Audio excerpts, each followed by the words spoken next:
Hello, welcome to Muckman Movies. This time I will be going through my top 20 films of 2024. Bearing in mind I live in the UK, so some of these films might have come out in 2023 in America, but I'm going to base my films on the UK cinema release. So don't be having a go at me in the comments about that. These films were definitely released in the UK in 2024. So yeah, it was a fantastic year for cinema. Loads of great films.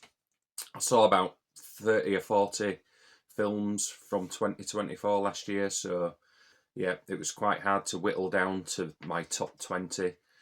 I will do a bit of an honourable mention near the end as well to go through some of the other films that didn't quite make it, but I enjoyed anyway.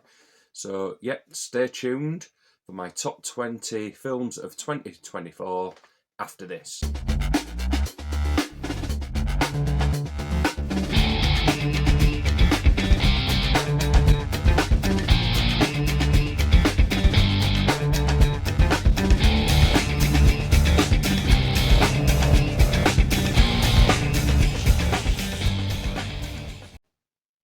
Okay, so we'll kick things off at number 20, and that position goes to Heretic. I had a great amount of fun with this suspenseful horror, directed by Scott Beck and Brian Woods, starring Hugh Grant as Mr. Reed and Sophie Thatcher and Chloe East as the two religious girls, knocking on people's doors to try and persuade them to become Mormon. It's full of foreboding atmosphere. I've absolutely loved seeing Hugh Grant's career progress in the last 10-15 years to more edgy film roles. Started off as like an evil cannibal in the really brilliant, slightly flawed but brilliant Cloud Atlas by the Wachowski sisters now. But yeah, Hugh Grant is a revelation. He's unnerving and sinister. He's just got that quality that puts you on edge when you're watching him. It's a film about religion, its persuasion, and its legitimacy. It slowly builds, but it's absolutely captivating as it builds and builds to a foreboding, tense finale. Slow descent into a sinister world of control. It's just a captivating watch. There's a couple of implausible moments near the end that really sort of took me out of the film a little bit. Sort of just it. I think they've just introduced these implausible plot devices to just progress the narrative, but I don't think it was particularly needed. But overall, absolutely loved it. I gave this 4 out of 5. Great film. I totally recommend Heretic at number 20. So next up is Alien Romulus at number 19. I'm an absolutely huge Alien fan, the franchise. I love it. Aliens is my favourite film of all time, and I love the original as well. I've got alien tattoos all over my left arm. I've got like Animal from the Muppets with a chest burster coming out of him. Got Facehugger grappling with a red kite. But like, yeah, massive fan. So I was waiting in eager anticipation for this to come out last year, and it didn't disappoint, but there were quite a few flaws with it. I wasn't a big fan of the fan baiting. There's lots of little nods to previous films and dialogue in the film that, pays homage to Aliens and Alien. And it's a bit too obvious. It would have been nice if it were more subtle, but I mean, there's a moment in it where Fede Alvarez, the director, he focuses right in on the trainers that Kaylee Spain's character's wearing, and it's like just another obvious nod to Ripley and what she Reebok Bug Stomper trainers. So if you can forgive it for all that, you'll get a lot of fun out of it. It's got great atmosphere. It's just washed over in red light. Just give you that tense feeling of danger. David Johnson probably steals the whole show as the android. He's brilliant. He's like a character that's at odds with himself after he's reprogrammed. But I won't go too much into that. CGI is pretty good generally.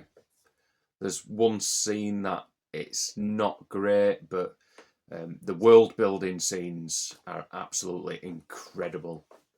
There's a scene set in space where a spacecraft is crashing into the rings of a planet. It's absolutely spectacular. So yeah, it's full of excitement, full of tension, it's full of suspense and horror. Alien Romulus, with its flaws, gets into my number 19 spot of 2024. So in the number 18 spot is Akasha Stevenson's, I think it's a directorial debut. I might be wrong. Let me know in the comments if I'm wrong. But it's Akasha Stevenson's The First Omen. Absolutely loved this. It wasn't really on my radar last year, and then after it had been released, I was seeing all these really good reviews. So I thought, right, I'll pick that up when it came out on Blu-ray, and I absolutely loved it. Nell Tiger Free is absolutely superb. She puts in one of the most breathtaking, like eerily breathtaking performances as she's being possessed. It's such a physical performance. It's like one of my favourite performances of the year. She was amazing. But yeah, it's a prequel to the original Omen, and it's just brilliantly done. It's all in keeping with the era and the atmosphere of the original Omen, but sort of embellishes and elaborates on what happened to the baby before it comes into the hands of the American senator. Absolutely brilliant. Loved First Omen. Definitely recommend it. I gave that 4 out of 5 as well. So that's in at number 18. So next up is Longlegs at number 17. Absolutely loved this. It was an ominous, suspenseful police procedural horror. Micah Monroe from It Follows. She's the central character in this really ominous horror. It's so unsettling. From the opening sequence, I was absolutely captivated by her FBI agent trying to track down this serial killer. And there's an element of the supernatural that permeates all the way through this. It's absolutely brilliant for the atmosphere. Osgood Perkins, he directs the hell out of it, and he washes over a nice muted colour palette, which really gives it a foreboding atmosphere. Nicolas Cage, he's great as the killer, but I wish he'd have just toned down his performance a bit. He's renowned for these wild and crazy performances in his films these days, and he doesn't hold back on this one. He was much more effective when he was creepy and he was loitering rather than bursting out in and screaming. I preferred it when he was just a bit more quieter in his performance. It's quite a divisive film. I know some people didn't take to it at all, but I really loved it. Even the finale, some people didn't like it, but I liked it, and there's a nice little bit of ambiguity at the end to leave the ball in your court and make up your own minds as to what happens at the end. So yeah, Longlegs, gave that 4 out of 5 as well.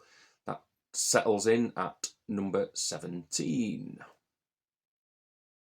So number 16 is The Iron Claw, starring Zac Efron.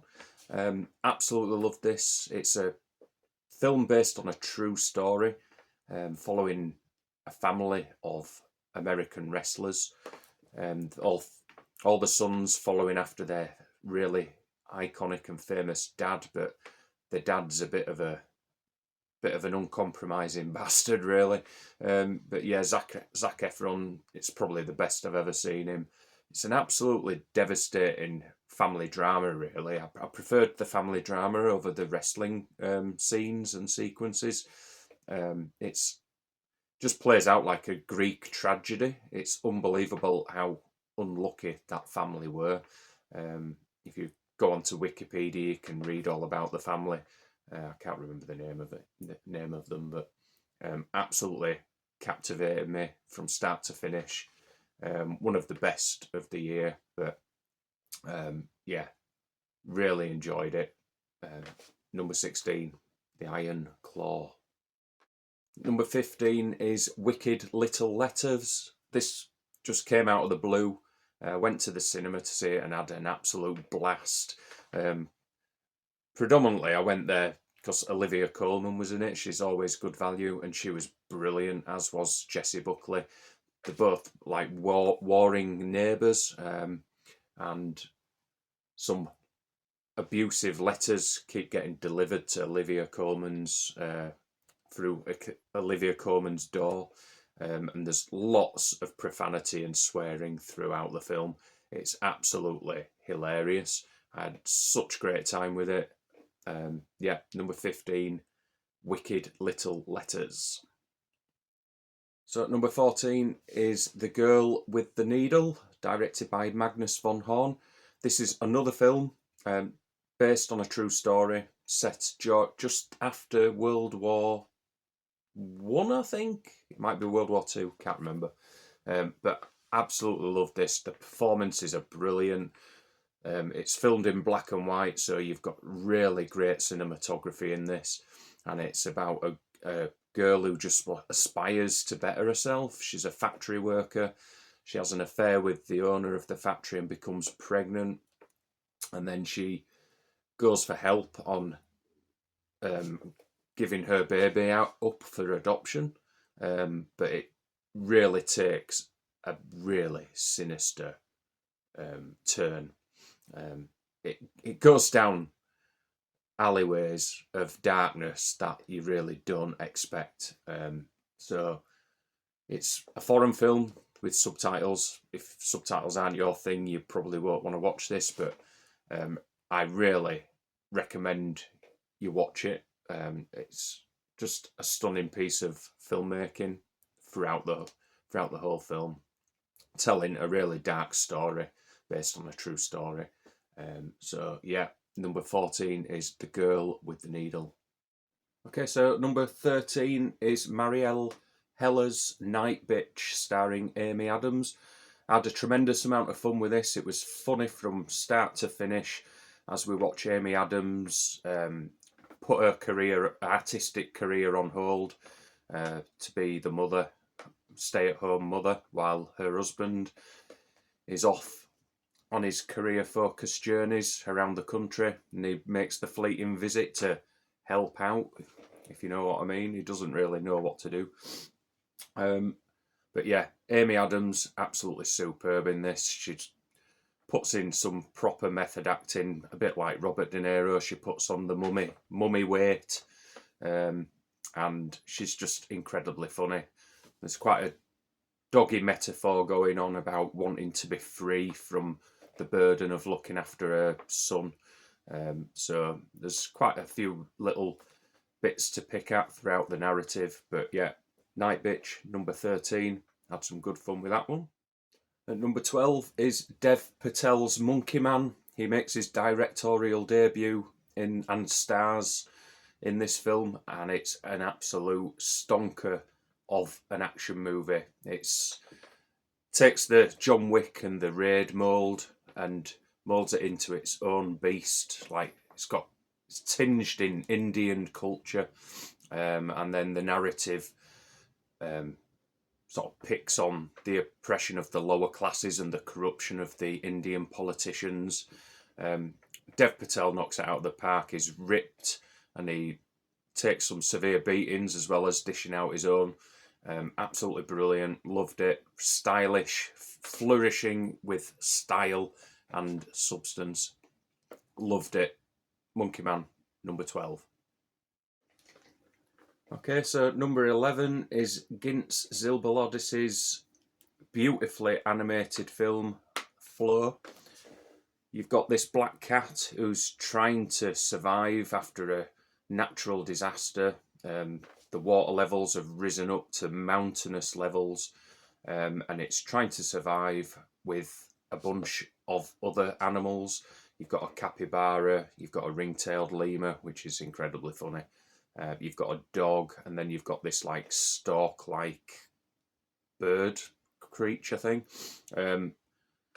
As the narrative plays out, you realise it's not quite possibly set on Earth. It might be a distant planet in another galaxy. Certain aspects of the scenery and the buildings don't look anything like what you'd find on Earth. But it's the animation, it's drop dead gorgeous. Every frame is just beautifully rendered. I was captivated from start to finish. The narrative plays out very similar to Disney's The Incredible Journey. So if you like that live action animal getting home sort of film, then you'll love Flow. That's my number 11 spot. Okay, we're breaking into the top 10 with another animated film, and that's Chris Sanders' The Wild Robot. Came from nowhere. I had a free ticket to the cinema and decided to go see this, and it was absolutely stunning in every department. The animation's beautiful, the voice acting's excellent.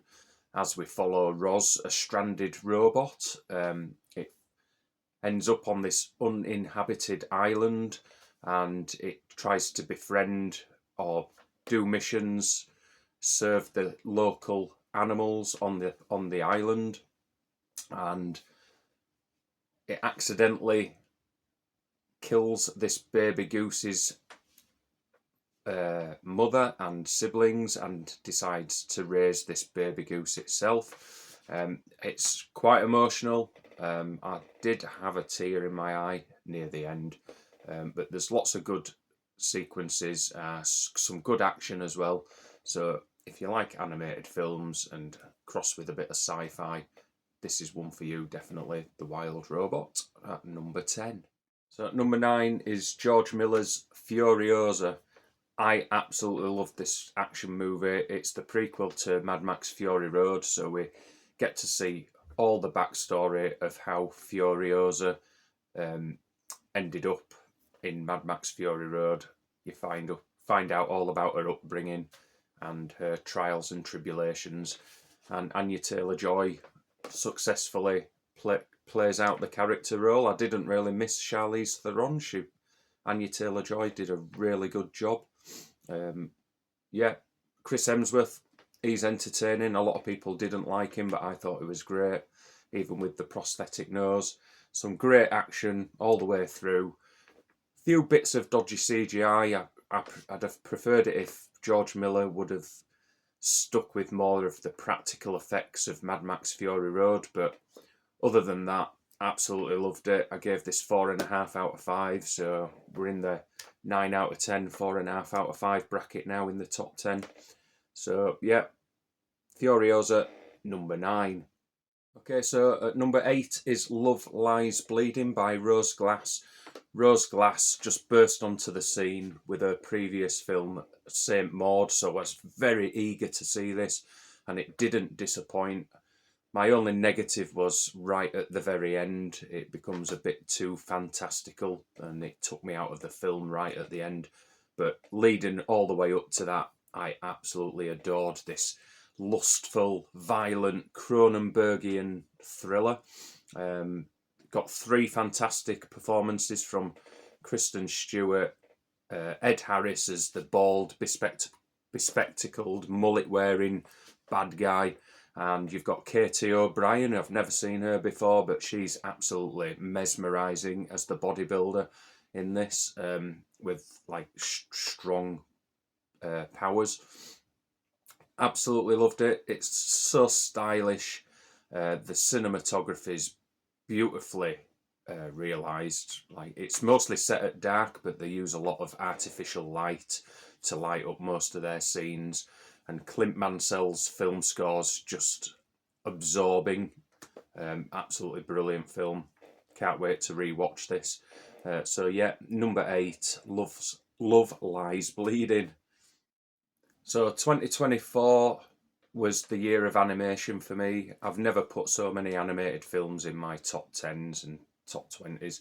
So number 7, another animated film, is the follow-up to Mary and Max, and that's Adam Elliott's A Memoir of a Snail. It's a deeply melancholic animated movie about Grace, who's living with grief and loneliness. The animation's beautifully crafted, like it's so smooth, and you've just treated with lots of great, like, complex characters that you'd expect from Adam Elliott.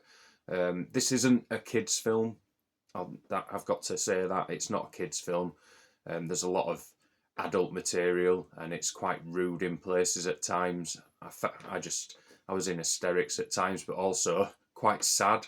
And it managed to get a tear out of me at the end, a joyful tear though, not a sad tear. So yeah, A Memoir of a Snail. If you loved Mary and Max, go watch Memoir of a Snail. I actually prefer this to Mary and Max. I just found it beautifully endearing. So yeah, number 7, A Memoir of a Snail. So number 6 is Dune Part 2 by Denis Villeneuve. Much preferred this part to the first part. There's much more action. It was miles more entertaining the first part. I suppose the first part was setting it all up for all the action in the second.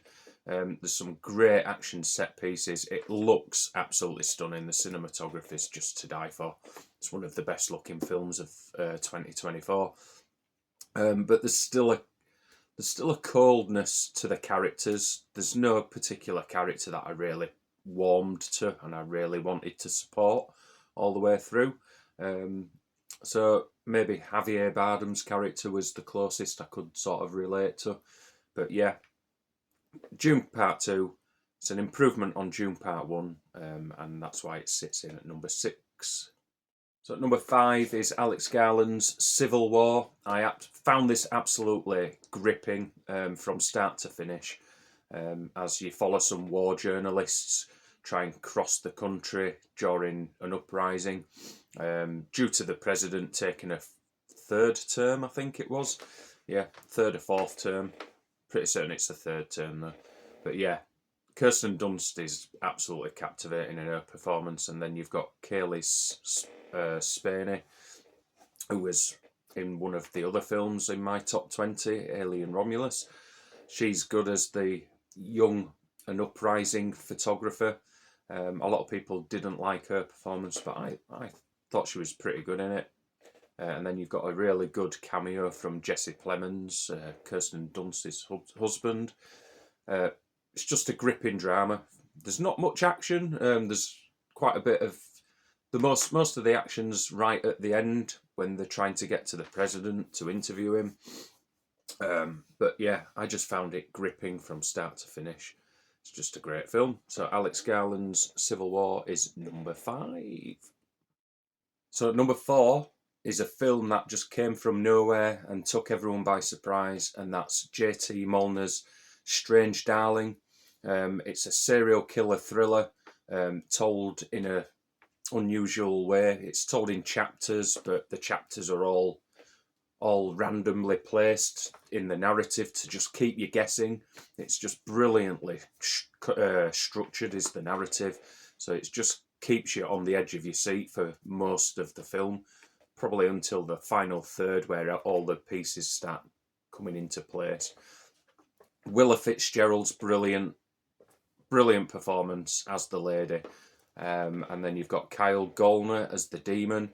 He's equally as good, but I think Willa Fitzgerald probably steals the whole show. You've got a nice little cameo from Barbara Hershey as well. One of my favourite films is The Entity, which she starred in. She's a fantastic actress. But it's just a film that oozes style. It's just beautifully lit. The cinematography is excellent, especially in the darker scenes. But it just keeps you guessing all the way to the final act. So yeah, number 4, out of left field, is Strange Darling. So number 3 is Tillman Singer's Cuckoo. Now, I managed to get free tickets to go see this, so me and my partner went to see it at the cinema, and honestly, it blew me away. I just loved the foreboding atmosphere. It just had a sinister tone all the way through it, and it helped with the muted colour palette. The cinematography is excellent again. Yeah, Hunter Schafer, she knocks the ball out of the park with her performance as Gretchen. She's reluctantly gone to Germany with her dad and his new family to, set up a new life. And they start working for this hotelier who's played by Dan Stevens. And as the film plays out, there's something not quite right in the place where they live. There's lots of ominous, foreboding atmosphere. There's one particular scene where Gretchen's cycling home on a bike. It sends the shivers up your spine. It's just brilliantly framed. It's just so creepy and scary. So I really enjoyed Cuckoo. I know some people haven't really warmed to it as much as me, but yeah, it's another film that came from nowhere, and I absolutely loved it. So Cuckoo, number 3. So number 2 is Coralie Fargeet's The Substance.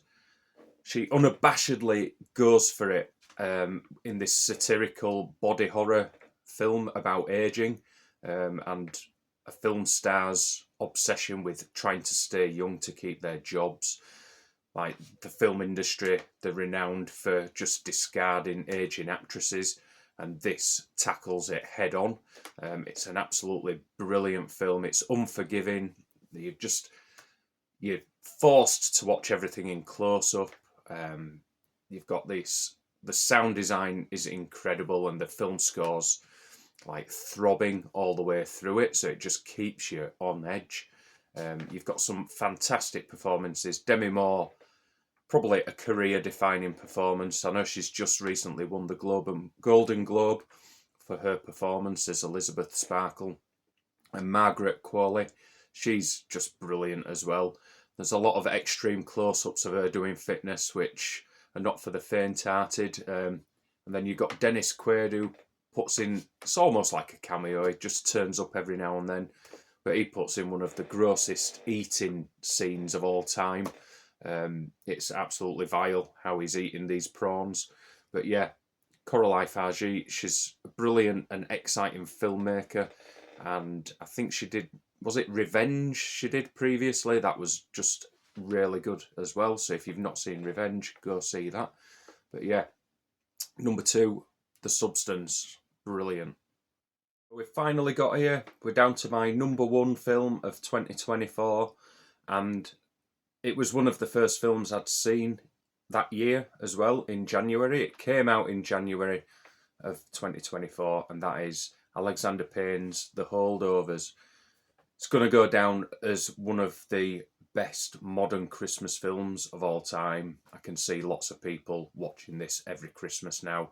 Paul Giamatti is brilliant as this curmudgeoning school teacher who's forced to look after these kids at a private school who've got nowhere to go for the Christmas holidays.